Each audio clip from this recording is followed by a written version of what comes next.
Una vez hemos presentado y explicado lo que es la filosofía trascendental y la crítica de la razón pura, y lo hemos localizado en el árbol o el mapa del conocimiento, ahora es el momento de plantear la distinción entre juicios analíticos y juicios sintéticos, que va a ser crucial en el desarrollo de esta ciencia que es la crítica de la razón pura o la filosofía trascendental, para ser más genéricos. En primer lugar, voy a definir lo que es un juicio categórico, y es posible que a estas alturas este tipo de definiciones todavía sean un poco extrañas de entender o de interiorizar, pero con el tiempo iremos desarrollando y se entenderán un poquito mejor, por lo que pido algo de paciencia.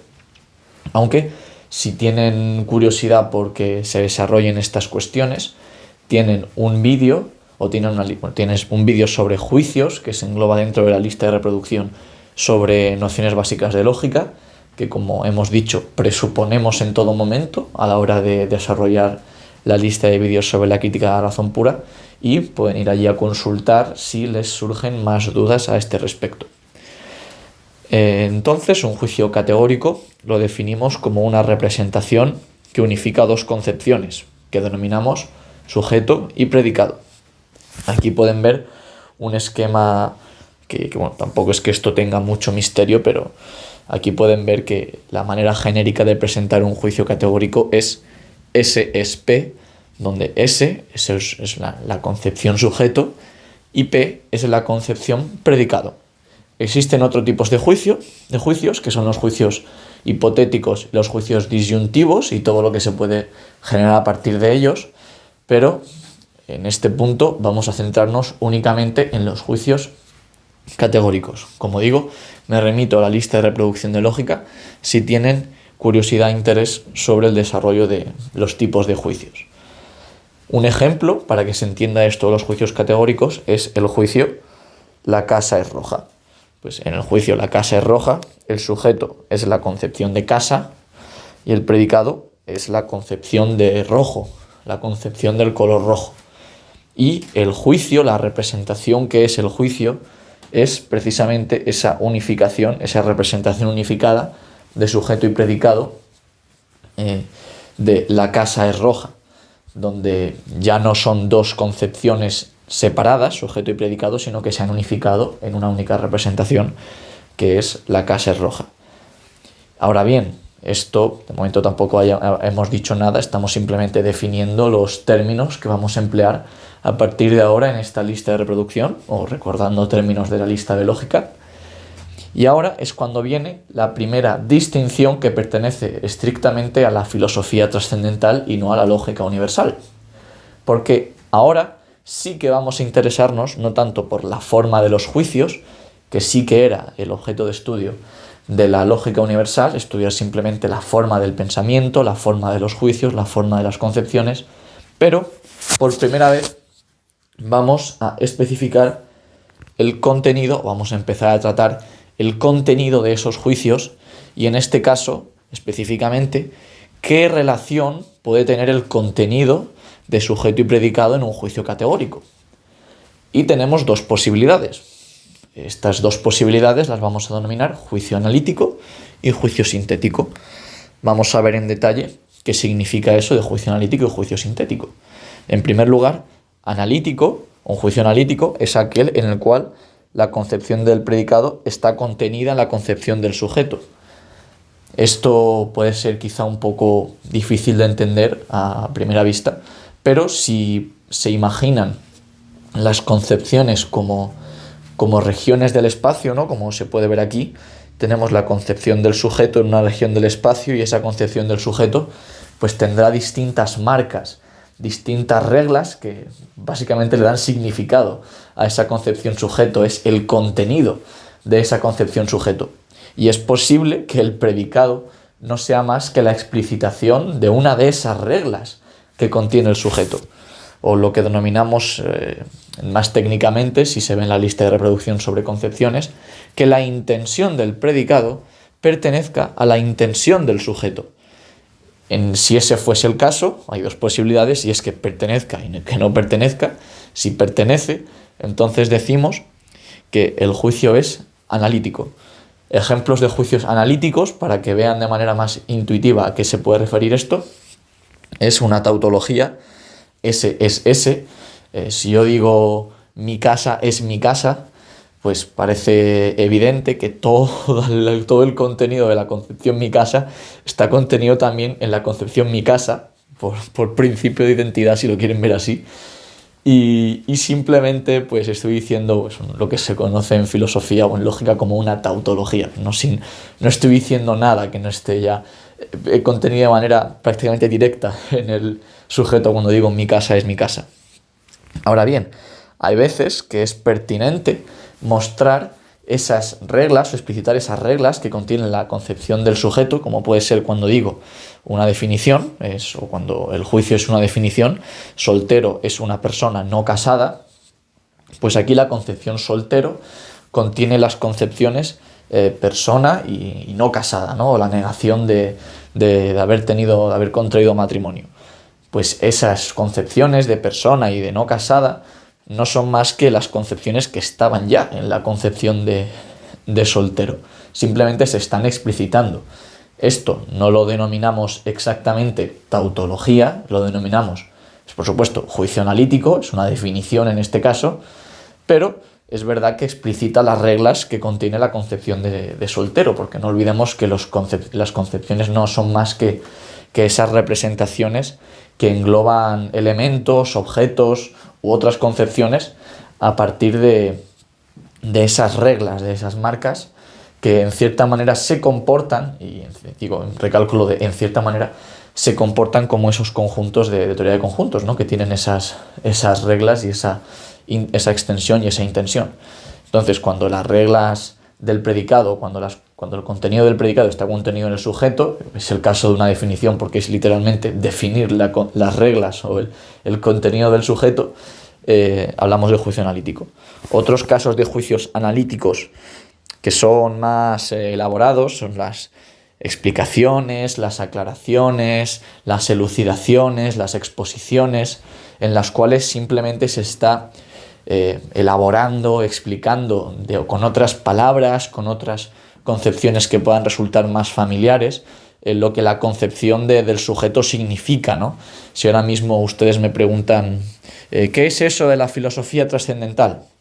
Yo les puedo dar la definición, pero igual la definición todavía no les resulta familiar. Entonces tengo que poner ejemplos, tengo que pensar en una manera más cómoda y más natural de explicarlo que le resulte familiar a la persona que esté escuchando. Y esto también serían, en principio, juicios analíticos, porque simplemente se está explicando, ¿no? Se está explicitando la concepción del sujeto, como decimos siempre. Y aquí he puesto deducciones del principio de no contradicción para recalcar que los juicios analíticos pues no aportan mucha más información que la que ya estaba contenida en el sujeto, ¿no? Por propia definición de juicio analítico, simplemente estamos explicitando lo que decía el sujeto y la única regla, la única limitación que tenemos para estos juicios analíticos es precisamente, aparte de no salirnos de la concepción del sujeto, es no contradecir la concepción del sujeto. Los juicios analíticos vienen determinados por ese principio de no contradicción, en el cual, pues, si alguien dice que un soltero es una persona casada, se entiende que está violando el principio de contradicción porque soltero es precisamente persona no casada y por lo tanto ese juicio analítico pues no sería válido. Los juicios analíticos siempre deben respetar el principio de no contradicción porque se deducen directamente de ese principio de no contradicción al estar hablando del contenido de la concepción del sujeto. Y remito también a los vídeos de lógica, en concreto a la parte de los sustratos en el vídeo de los juicios, donde elaboramos más en detalle esto del principio de no contradicción. Y por último, me gustaría comentar que los juicios analíticos son juicios intrínsecos, porque en ningún momento salimos de las propias concepciones, en concreto no salimos de la concepción del sujeto. Todo lo que el juicio analítico sobre un sujeto engloba está dentro de esa esfera del sujeto, de esas reglas, de esas marcas, de ese contenido del sujeto, y por lo tanto estamos siempre intrínsecamente hablando dentro de esa concepción del sujeto. Bueno, esto es lo que refiere a los juicios analíticos. Por otro lado, se encuentran los juicios sintéticos. Antes hemos dicho que los juicios analíticos no salen de la concepción del sujeto, pues en los juicios sintéticos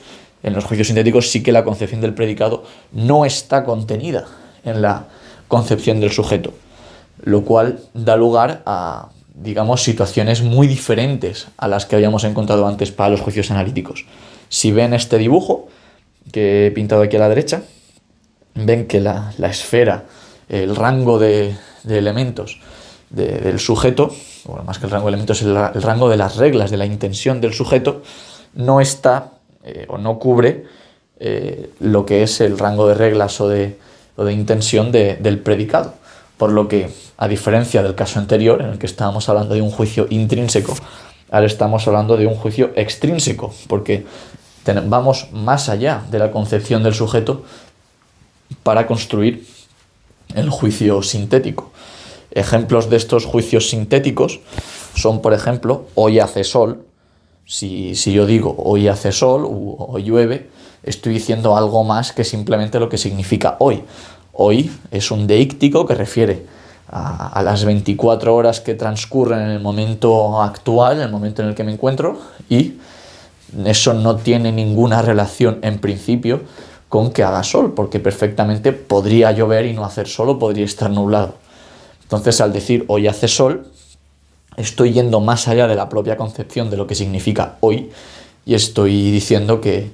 a hoy le corresponde el predicado hace sol, en este caso porque lo confirmo por la experiencia, pero como vemos tenemos que ir más allá de la concepción del sujeto para construir este juicio sintético. Otro ejemplo de juicio sintético que no es de la experiencia, sino que es un juicio de la metafísica, es Dios existe. A menos que ustedes defiendan alguna especie de argumento ontológico, que ya adelanto, tiene problemas y en cierta manera podríamos calificarlo de hacer trampa, a menos que ustedes defiendan argumentos ontológicos, la concepción de Dios no contiene en la intención, en el significado de la concepción de Dios, su existencia. Para poder decir que Dios existe, tenemos que salir de la concepción de Dios y tenemos que elaborar otro tipo de argumento. No se deduce simplemente del principio de no contradicción. Otro ejemplo de juicio sintético de la metafísica sería, por ejemplo, el alma es inmortal, ya que de la concepción de alma, de la idea de alma, no se deduce por el principio de no contradicción que ésta tenga que ser inmortal. Yendo a casos más concretos de la ciencia moderna, en matemáticas también encontramos juicios sintéticos. De hecho, cuando por ejemplo decimos hay infinitos números primos, o los números primos son infinitos, de la concepción de número primo, la cual tiene que ver con esos números naturales que no se pueden factorizar en otros números que no sean, otros números naturales, que no sean ellos mismos o el número 1, que siempre se entiende que se puede multiplicar por 1 cualquier número y da el mismo número.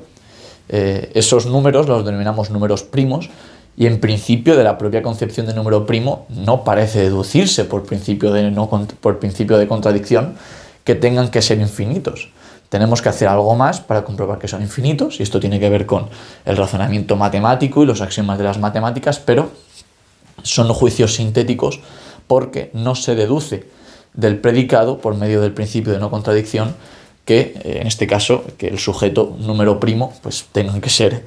infinitos los números primos que encontramos. En el caso de la física es aún más palpable. Cuando, por ejemplo, aquí he cogido la ley de Ampère, una de las 4 ecuaciones de Maxwell, que dice que las corrientes eléctricas generan campos magnéticos. Esto pues lo tuvo que comprobar André-Marie Ampère, empíricamente, por medio de una ley de fuerzas que se producían entre cables, pero realmente de la concepción de corriente eléctrica, esas cargas eléctricas que fluyen por cables metálicos, no se deduce que eso tenga que generar campos magnéticos. Tenemos que, en este caso, ir a la experiencia a comprobarlo, porque de la propia concepción de carga eléctrica fluyendo no parece que emerja lo que es un campo magnético, ¿no? Que quizás relacionemos con los imanes, porque los imanes tienen que que moverse de cierta manera cuando se encuentra en la cercanía de corrientes eléctricas. Así que, como hemos dicho, los juicios analíticos son aquellos que se deducen del principio de no contradicción y en los cuales la concepción del predicado se encuentra contenida en la concepción del sujeto, y los juicios sintéticos son aquellos en los cuales esto no ocurre y la concepción del predicado no se encuentra contenida en la concepción del sujeto. Y antes de concluir, me gustaría resumir la conclusión más importante de este vídeo en un pequeño lema que es casi un juicio analítico, podríamos decir, porque realmente estamos partiendo únicamente de las definiciones que hemos aportado hasta ahora. Y este lema es el siguiente: los juicios sintéticos precisan algo más que la mera concepción para ser verdaderos. Esto se debe, como digo, y como he intentado explicitar en todo momento a lo largo del vídeo, a que los juicios sintéticos, al no estar ligados simplemente a la mera concepción del sujeto, al ser extrínsecos, al tener que unificar dos concepciones que están separadas, que son distintas o que no tienen el mismo contenido, necesito algo más para poder decir que un juicio sintético es verdadero, porque de la propia concepción no se deduce que esto tenga que ser así. Y este algo más lo veremos en el siguiente vídeo y tiene que ver con esa noción de verdad, e introduciremos lo que son las cosas que en ciertos contextos podemos llamar objetos, cosas, objetos, entes, entidades, seres, que son lo que nos falta para poder llegar o para poder entender estos juicios sintéticos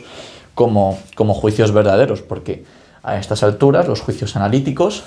sí que parecen deducirse de todo lo que hemos comentado hasta ahora de lógica, puesto que se deducen del principio de no contradicción,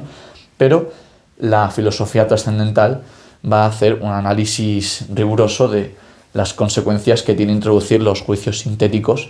en este árbol del conocimiento, y es a partir de aquí que vamos a empezar a trabajar para construir nuestra fundamentación de las ciencias.